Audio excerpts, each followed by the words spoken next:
നമസ്കാരം, എല്ലാവർക്കും എൻ്റെ പുതിയൊരു വീഡിയോയിലേക്ക് സ്വാഗതം.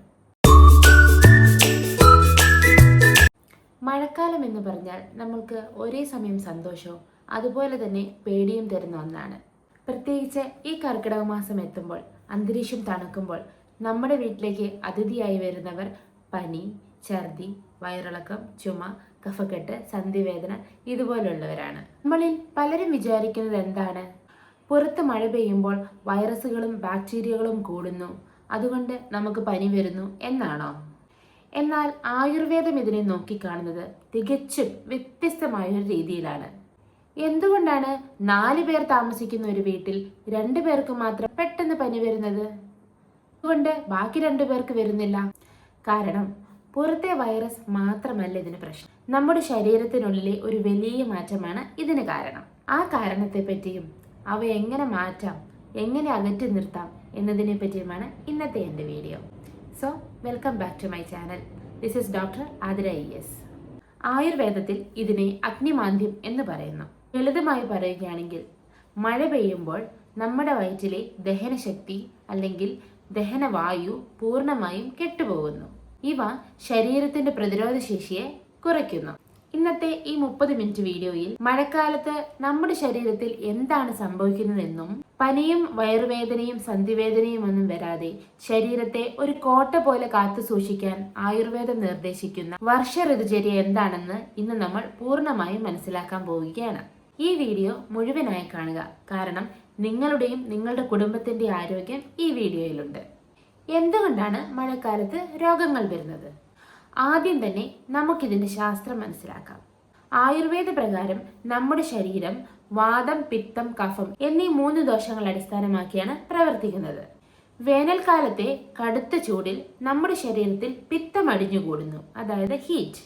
പെട്ടെന്ന് മഴക്കാലം വരുമ്പോൾ അല്ലെങ്കിൽ മഴ പെയ്യുമ്പോൾ അന്തരീക്ഷത്തിൽ തണുപ്പ് കൂടുകയും ഭൂമിയിൽ നിന്നും ഒരുതരം അമ്ലവീര്യം അല്ലെങ്കിൽ അസിഡിക് വേപ്പേഴ്സ് ഇവ ഉയരുകയും ചെയ്യുന്നു. ഇവ ശരീരത്തിലെ പിത്തത്തെ പെട്ടെന്ന് പ്രകോപിപ്പിക്കും. ഒപ്പം തണുത്ത കാറ്റടിക്കുന്നത് കൊണ്ട് വാതവും വർദ്ധിക്കും. ഈ വാതവും പിത്തവും ഒരുമിച്ച് കൂടുന്നതിലൂടെയാണ് മഴക്കാല രോഗങ്ങൾ പെട്ടെന്ന് തന്നെ പിടിപെടാൻ കാരണമാകുന്നത്. രണ്ടാമത്തെ കാരണം ഞാൻ നേരത്തെ പറഞ്ഞതുപോലെ ശരീരത്തിലെ അഗ്നി കുറയുന്നത് കൊണ്ടാണ്. അന്തരീക്ഷത്തിൽ ഈർപ്പം കൂടുമ്പോൾ നമ്മുടെ ദഹന എൻസൈമുകളുടെ ശക്തി മെല്ലെ കുറയും. അതുകൊണ്ടാണ് ഈ സമയത്ത് നമുക്ക് നല്ല ചൂടുള്ള ബജ്ജിയും ബോണ്ടയും പരിപ്പുവടയും ഇങ്ങനെയൊക്കെയുള്ളത് കഴിക്കാനായിട്ട് തോന്നുന്നത്. നമ്മുടെ ദഹന വ്യവസ്ഥ മന്ദഗതിയിലാണ്.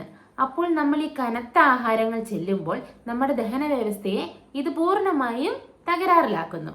ദഹനം നടക്കാതെ വരുന്നു, വയറ്റിൽ ആമം കെട്ടിക്കിടക്കുന്നു, അതായത് ടോക്സിക് ആയിട്ടുള്ള പ്രൊഡക്ട്സ് കെട്ടിക്കിടക്കുന്നു.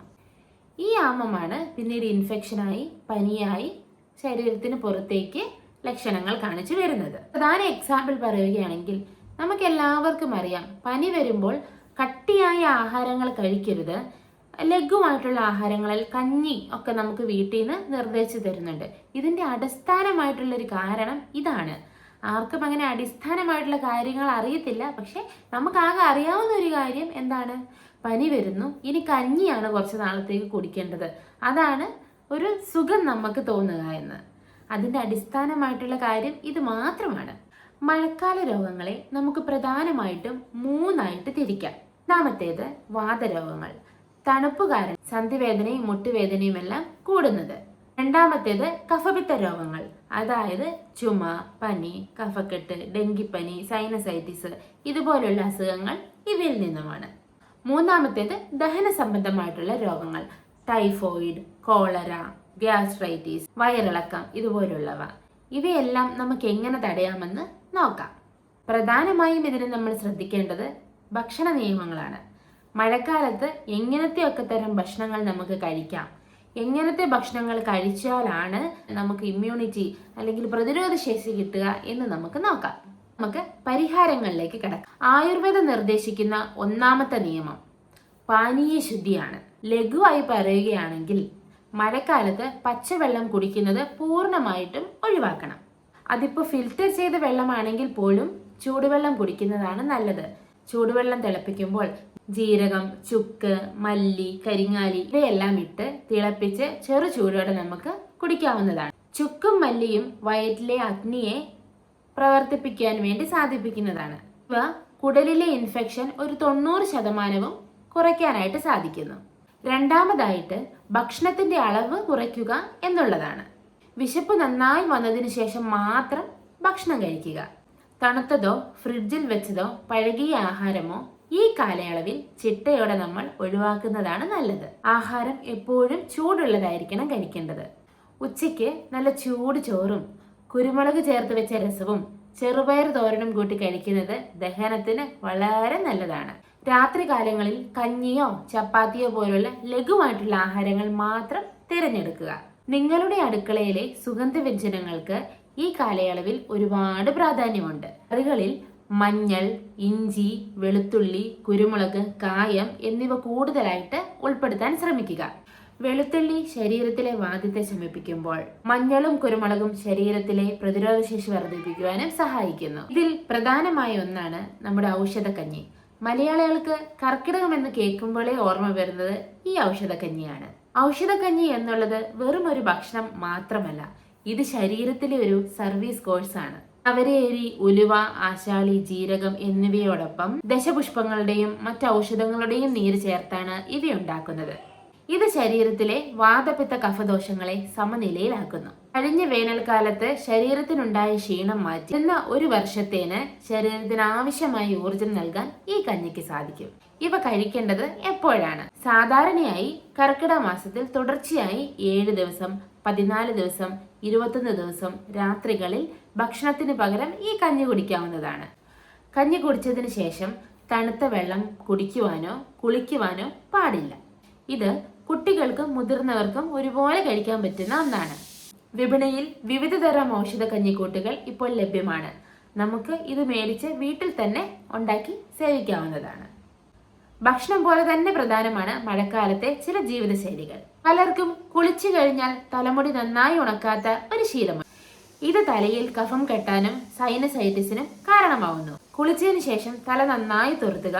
അല്പം രാസ്നാദി പൊടി നെറുകയിൽ പുരട്ടാവുന്നതും നല്ലതാണ്.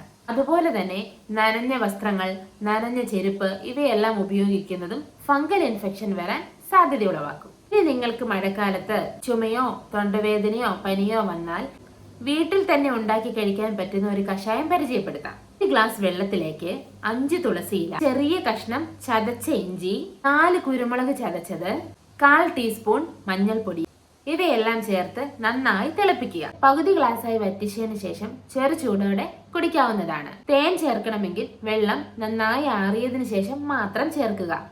ഇത് കുടിച്ചാൽ തൊണ്ടവേദനയും ജലദോഷവും പമ്പ കിടക്കും. അപ്പോൾ ഒന്നോർക്കുക, മഴക്കാലങ്ങൾ രോഗങ്ങളുടെ കാലമല്ല. കൃത്യമായ ആഹാരത്തിലൂടെയും ആയുർവേദ ശീലങ്ങളിലൂടെയും നമ്മുടെ ശരീരത്തെ ശുദ്ധീകരിക്കുവാനുള്ള മികച്ച ഒരു സമയമാണിത്. ഈ പറഞ്ഞ കാര്യങ്ങൾ നിങ്ങളുടെ നിത്യജീവിതത്തിൽ ഉൾപ്പെടുത്തുക. ഈ വീഡിയോ നിങ്ങൾക്ക് ഉപകാരമായി തോന്നിയെങ്കിൽ തീർച്ചയായും ലൈക്ക് ചെയ്യുക. നിങ്ങളുടെ സുഹൃത്തുക്കൾക്കും കുടുംബാംഗങ്ങൾക്കും ഷെയർ ചെയ്ത് നൽകുക.